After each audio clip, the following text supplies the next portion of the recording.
Hello friends, welcome to Secret of Samaiyal. இன்னைக்கு நம்மளோட சேனல்ல நாம பார்க்க போறது ஒரு சூப்பரான ஈஸியான முட்டை இடியாப்பம் ரெசிபி.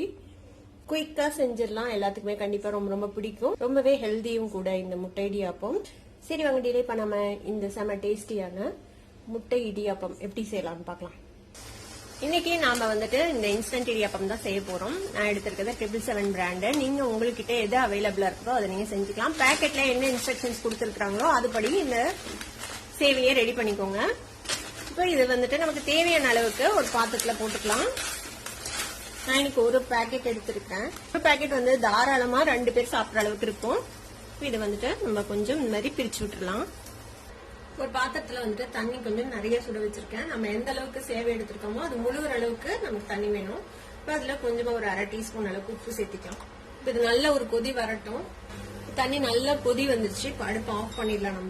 நம்ம கொதிக்க வச்ச தண்ணியை நம்ம எடுத்து வச்சிருக்கிற இந்த சேவை மேல ஊத்திடலாம். நல்லா இம்மாஸ் ஆகிருக்கிற மாதிரி பாத்துக்கோங்க. இந்த மாதிரி நல்லா அமுக்கி விட்டுருங்க உள்ள. இதை வந்து மூடி போட்டு ஒரு 4 நிமிஷம் மட்டும் நம்ம ஊற விட போறோம். இதை 3ல இருந்து 5 நிமிஷம் வைக்க சொல்லி அந்த பேக்கெட்ல போட்டுருக்குதான். நம்ம 2க்கும் நடுவுல 4 நிமிஷம் வச்சு நம்ம இதை வந்துட்டு வடிகட்ட போறோம்.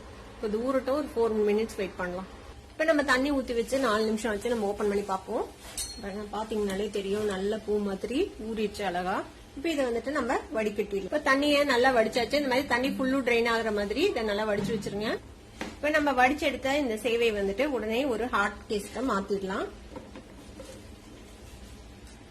இது மாதிரி ஒரு ஹாட் பேக்ல போட்டு உடனே மூடி வச்சிருங்க. இந்த சூட்லயே வந்துட்டு அது இன்னும் கொஞ்சம் நல்லா பூ மாதிரி நல்லா சாஃப்டா ஆயிக்கும். ஒரு வடிச்சிட்டு அடுப்புல வச்சிருக்கேன். அதுல வந்துட்டு கொஞ்சமா எண்ணெய் விட்டுக்கலாம். ஒரு 1.5 டேபிள் ஸ்பூன் அளவுக்கு எண்ணெய் சூடாயிடுச்சு. இதுல கொஞ்சமா கடுகு சேர்த்திக்கலாம். கூடவே கொஞ்சமா உளுத்தம்பருப்பும் சேர்த்திக்கோங்க. இப்போ கடுகு வெடிச்சு உளுத்தம்பருப்பு செவந்துச்சு. இதுல கொஞ்சமா கருவேப்பிலை சேர்த்திக்கலாம்.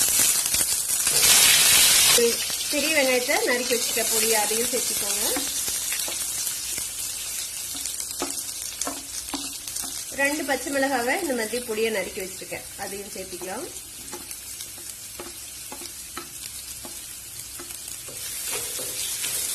வெங்காயம் கொஞ்சம் வதங்கட்டும்.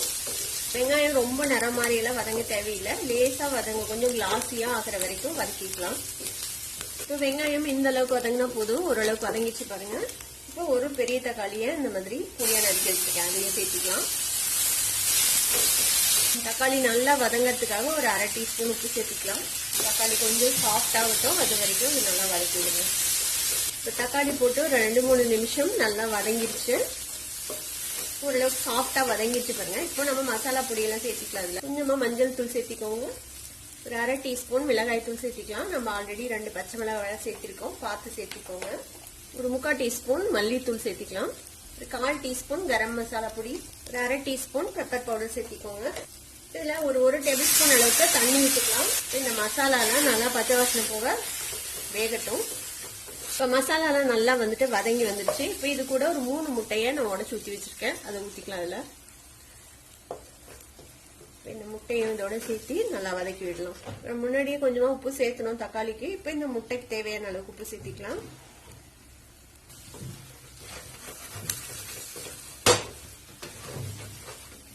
முட்டை வந்துட்டு ஒரு 3/4 பங்கு வெந்ததும் நம்ம வந்துட்டு இடியாப்பத்தை வந்துட்டு சேர்த்திக்கலாம். இல்ல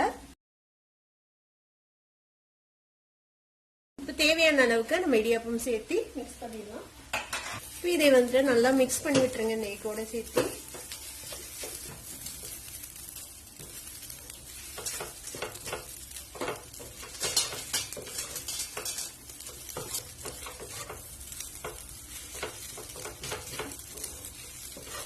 உப்பு செக் பண்ணிக்கோங்க, தேவைப்பட்டா இன்னும் கொஞ்சம் உப்பு சேர்த்திக்கோங்க. இது கொஞ்சம் உப்பு பத்தல, கொஞ்சமா சேர்த்திக்கலாம்.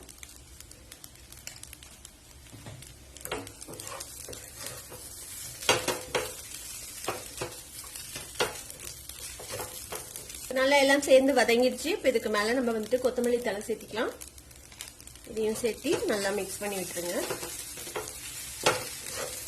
அவ்வளவுதான், நம்மளோட சிம்பிளான முட்டை இடியாப்பம் ரெடி ஆயிடுச்சு. சுட சுட சர்வ் பண்ண வேண்டியதுதான். அடுப்பு ஆஃப் பண்ணிடலாம். ரொம்பவே சுவையான ஒரு முட்டை இடியாப்பம் சூப்பரா ரெடி ஆயிடுச்சு. இது வந்துட்டு சாப்பிட்டு என்ஜாய் பண்ணுங்க. கண்டிப்பா ட்ரை பண்ணி பாருங்க. ட்ரை பண்ணி பார்த்துட்டு எப்படி இருந்தது அப்படின்னு கமெண்ட்ஸ்ல ஃபீட்பேக் கொடுங்க. இந்த வீடியோ உங்களுக்கு பிடிச்சிருந்தா சப்ஸ்கிரைப் பண்ணுங்க, பக்கத்துல இருக்கிற பெல் ஐகானை கிளிக் பண்ணுங்க. அப்பதான் என்னோட ஃபியூச்சர் நோட்டிபிகேஷன்ஸ் உங்களுக்கு உடனே வந்து சேரும். லைக் பண்ணுங்க, ஷேர் பண்ணுங்க. தேங்க்யூ ஃபார் வாட்சிங் this video viewers. Bye by.